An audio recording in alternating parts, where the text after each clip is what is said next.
स्वागत है आपका हिंदी स्पेस चैनल की स्पेस अपडेट सीरीज के एक नए एपिसोड में। तो चलिए जान लेते हैं कि आज के टॉप स्पेस अपडेट्स कौन कौन से हैं।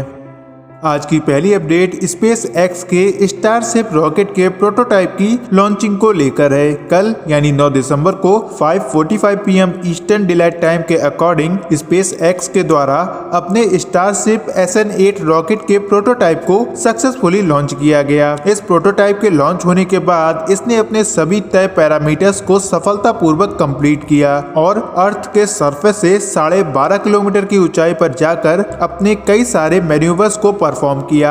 लेकिन लास्ट टाइम में अपने लैंडिंग के समय यह starship SN8 prototype 6 minute 42 second के बाद फ्यूल टैंक के प्रेशर लो होने की वजह से उतना थ्रस्ट जनरेट नहीं कर सका जो कि इसके लैंडिंग के लिए पर्याप्त था। इसीलिए यह प्रोटोटाइप अपने सभी गोल्स को अचीव करने के बाद भी फाइनल डेस्टिनेशन में एक्सप्लोड हो गया। और शायद यह एक्सप्लोजन इसलिए हुआ हो क्योंकि आज की जो फ्लाइट थी वह ज्यादा कॉम्प्लेक्स थी और इसको कई सारे मैन्यूवर्स को एक साथ परफॉर्म भी करना था। लेकिन स्पेसएक्स के फाउंडर इलॉन मस्क के द्वारा स्टारशिप SN8 के सक्सेसफुल लॉन्च के लिए स्पेसएक्स की स्टारशिप रॉकेट के डेवलपमेंट में लगी टीम को बधाई देते हुए यह कहा गया कि जल्द ही SN9 और SN10 प्रोटोटाइप का भी टेस्ट परफॉर्म किया जाएगा और स्टारशिप के इन प्रोटोटाइप के टेस्ट में जो मेजर चेंजेस देखने को मिलेंगे वह SN15 मॉड्यूल में देखने को मिलेंगे। बाकी स्पेसएक्स के द्वारा 2024 तक इसका फुल टेस्ट रॉकेट लॉन्च किया जाएगा जो कि लगभग 150 मीटर लंबा 2 स्टेज रीयूजेबल रॉकेट होने वाला है और 2026 तक यही स्टारशिप रॉकेट इंसानों को मंगल ग्रह तक भी लेकर जाएगा।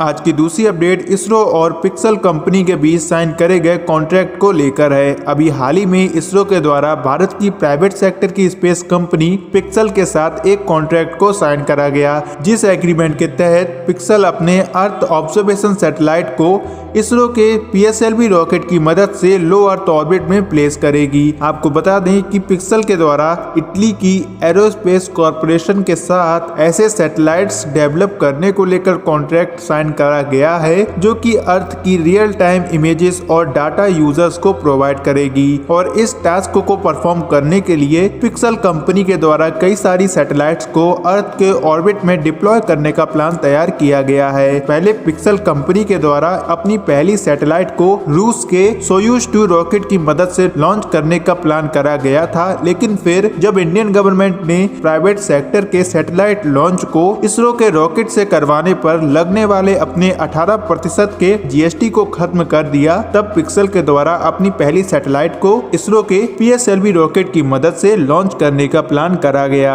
आपको यह भी बता दें कि यह PSLV रॉकेट 2021 के स्टार्टिंग में लॉन्च किया जाएगा, जिसकी लॉन्चिंग GSLV F10 रॉकेट की लॉन्चिंग के बाद किए जाने की उम्मीद है, जिस GSLV रॉकेट की मदद से GSAT-1 सैटेलाइट को जियो ट्रांसफर ऑर्बिट में डिप्लॉय करा जाएगा। आगे का वीडियो स्टार्ट करने से पहले आप लोग किसी टॉपिक पर अगर डिटेल वीडियो देखना चाहते हैं तो कमेंट सेक्शन में जरूर बताएं। आपके द्वारा कमेंट करे गए हर एक टॉपिक में हम डिटेल वीडियो बनाने की पूरी कोशिश करेंगे। आज की तीसरी अपडेट नासा के आर्टेमिस प्रोग्राम को लेकर है। जैसे कि आपको पता है कि अमेरिका द्वारा एक बार फिर से मून पर अपने एस्ट्रोनॉट्स को 2024 में लैंड करवाने की अनाउंसमेंट अमेरिका के former president mister Donald Trump के द्वारा करी गई थी। इसी मून लैंडिंग को लेकर करी गई एक मीटिंग में current vice president Mike Pence ने बताया कि इस लैंडिंग में एक से ज्यादा वुमेन एस्ट्रोनॉट्स भी मून पर लैंडिंग करेंगी। और इस मीटिंग में यह भी सामने निकल कर आया कि 2024 में होने वाली मून लैंडिंग के लिए पहले से ही 18 एस्ट्रोनॉट्स को शॉर्ट लिस्ट करा जा चुका है, जिनमें से कम 4 एस्ट्रोनॉट्स मून पर लैंडिंग करेंगे। और इन 18 एस्ट्रोनॉट्स में 9 वुमेन एस्ट्रोनॉट्स हैं और जिन एस्ट्रोनॉट्स को शॉर्ट लिस्ट करा गया है उनमें से 5 तो इंटरनेशनल स्पेस स्टेशन पर या तो रह चुके हैं या वह प्रेजेंट टाइम में इंटरनेशनल स्पेस स्टेशन में रह रहे हैं। और जिन 9 वुमेन एस्ट्रोनॉट्स को सिलेक्ट करा गया है उनमें Kate Rubins, Christian Jena Koch, Jessica Meir, Annie McClain और स्टीफन विल्सन शामिल हैं। यह जो 5 एस्ट्रोनॉट्स के नाम अभी हमने आपको बताए, यह या तो इंटरनेशनल स्पेस स्टेशन में पहले ही रह चुके हैं या फिर ये प्रेजेंट टाइम में इंटरनेशनल स्पेस स्टेशन में रह रहे हैं। और बाकी के जो 4 नाम हैं उनमें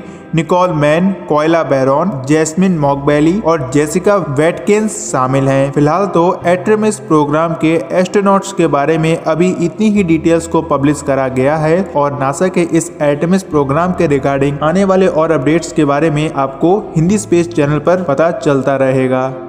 आज की चौथी update farmer Israeli space security department के हेड हाई मशीद के द्वारा एलियंस के बारे में किए गए उनके दावे को लेकर है। हाई मशीद के द्वारा इजराइल के लोकप्रिय अखबार को दिए गए इंटरव्यू में उन्होंने यह कहा कि पृथ्वी पर कॉस्मिक रेजिडेंट्स यानी कि एलियंस मौजूद हैं और यह एलियंस गैलेक्टिक फेडरेशन के टच में भी हैं। यह जो एलियंस हैं वह मार्स के सरफेस के नीचे सीक्रेट बेस बनाकर रहते हैं और इन एलियंस के द्वारा पृथ्वी के इंसानों पर रिसर्च भी करी जा रही है और यूएस गवर्नमेंट और इजरायली गवर्नमेंट का इनके साथ एक एग्रीमेंट साइन करा गया है जिसके तहत हमेशा से इनके एग्जिस्टेंस पर पर्दा डाला जाता रहा है। उनका कहना था कि पृथ्वी को कई प्रकार के खतरों से इन्हीं कॉस्मिक रेजिडेंट्स के द्वारा बचाया गया है और अभी हाल ही में जो न्यूक्लियर वॉर होने वाला था उससे भी पृथ्वी को इन्हीं एलियंस के द्वारा बचाया गया। हाई मशीद का यह कहना है कि यह बात अगर मैं आज से 5 साल पहले बताता तो कोई भी इस बात पर विश्वास नहीं करता